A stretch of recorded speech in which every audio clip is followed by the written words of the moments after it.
All right. All right. It's been a week. It's been 7 days. We've had a moment to sit back, relax, and truly take in Captain America and the Winter Soldier. So let's talk about not only episode 5 and 6, but let's just recap the show as a whole. Intro.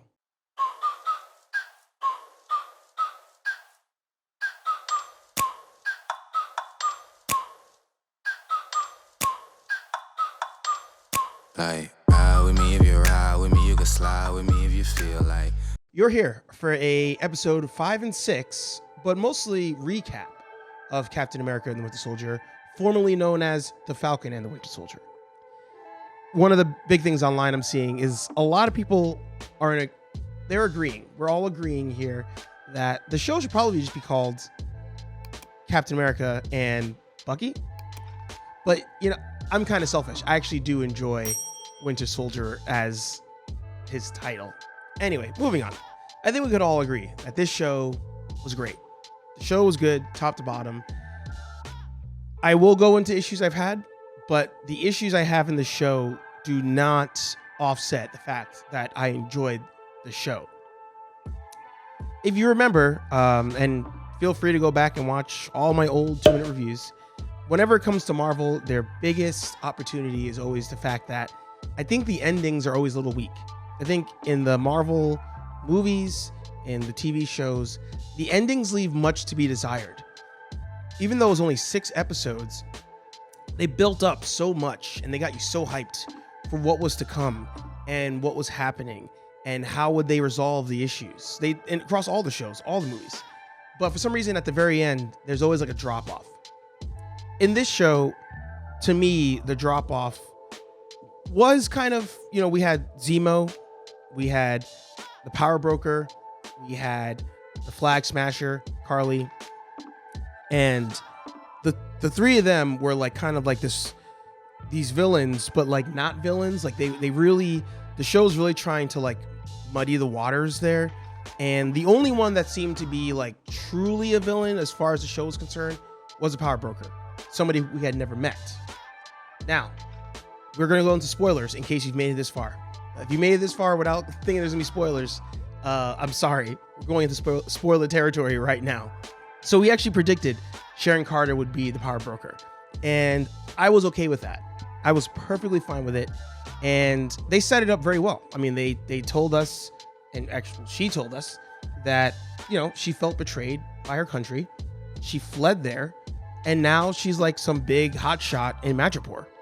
It was puzzling to me that people didn't think she was a power broker because Madripoor is full of villains. Like it's literally a hub for villains, criminals, people who cannot go to a country anymore. That's where they go. They go to Madripoor. What a lot of us were hoping for was that we'd see some mutants there because Madripoor is a big hub for mutants in the X-Men universe, which is now part of Disney. So Sharon Carter being the power broker, I was perfectly fine with. My issue does come in where Marvel continues to kill villains, right? So we have the reveal that she's the power broker via her telling Carly and GSP's character, or Georges. And then, she's like, well, nobody can know what the power broker is. And they have like this little mini freeway Spider-Man shootout thing. And GSP and Carly die. I get frustrated with it because at a certain point you're killing off all the villains, so I get it. You're not supposed to know what a power broker is, but at this point, figure out another way, like killing off GSP, killing off Carly, killing off Killmonger, killing off Thanos. Like everybody's dying. And at a certain point, like who are the villains supposed to be? Truly. So my issue there with that ending segment. The rest of my issues, will come in the form of what they did with some of the characters, right? So, first off, my biggest disappointment was Yuri.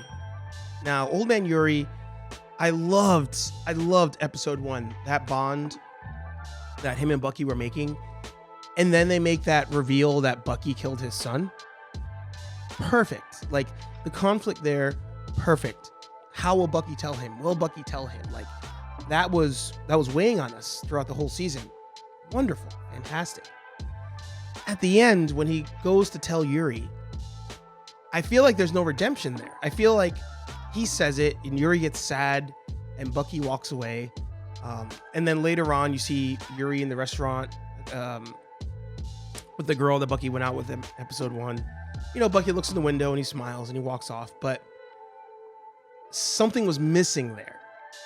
That's something I wanted, and I said it, I think, in episode 1, the review of that.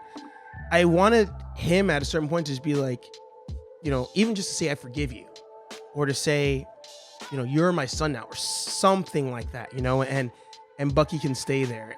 I feel like that would have felt so good. Ended up not doing it.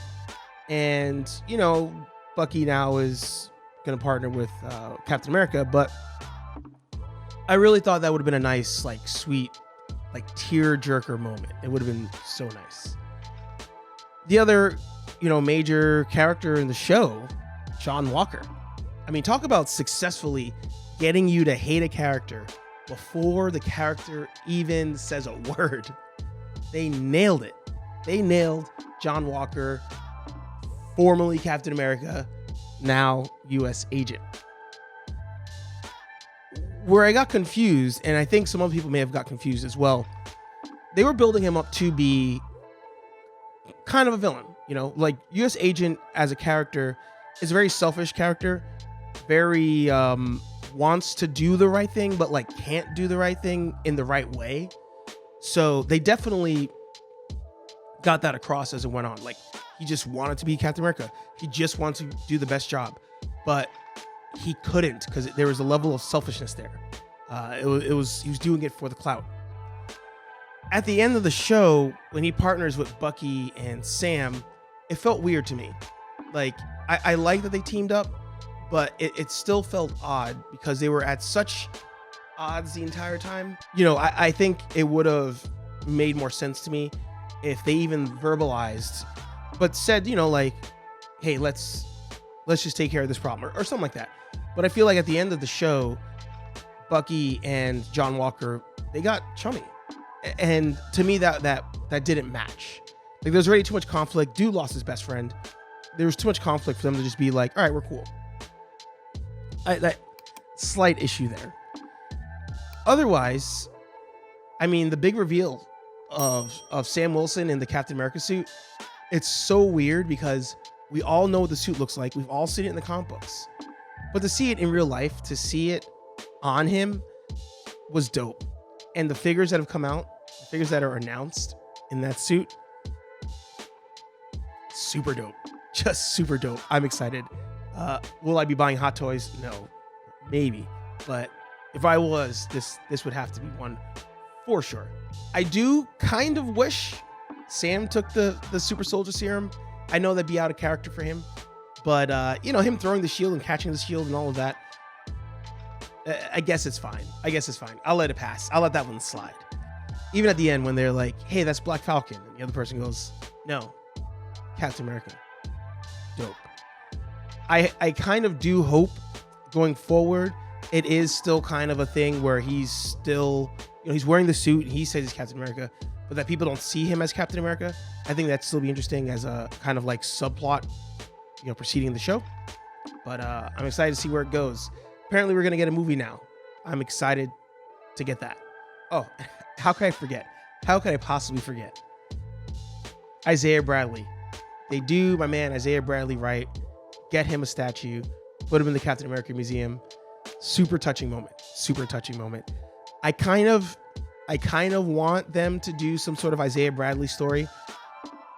I think it'd be better suited as flashbacks. So if his sons become heroes, which they do in the comics, I think it'd be dope if they maybe do flashbacks of Isaiah Bradley. Like, maybe not do a whole show on Isaiah Bradley, because it would be super depressing to do an entire show on just him getting kind of screwed over.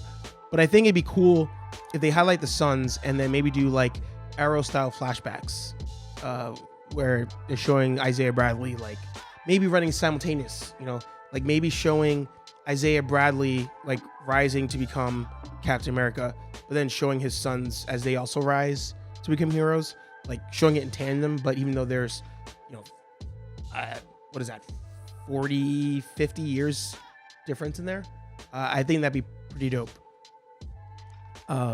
Great show. Loved it. But let me know what you think. Let me know down below if you enjoyed this show. The age-old question now is, did you enjoy this show more than WandaVision? Only you could decide. Hey Archer Live every Thursday at 8 p.m. 2-minute reviews, unboxings, and much, much more coming out here on Hey Archer. Head over to Nerd Affiliated on YouTube for the behind-the-scenes vlog channel.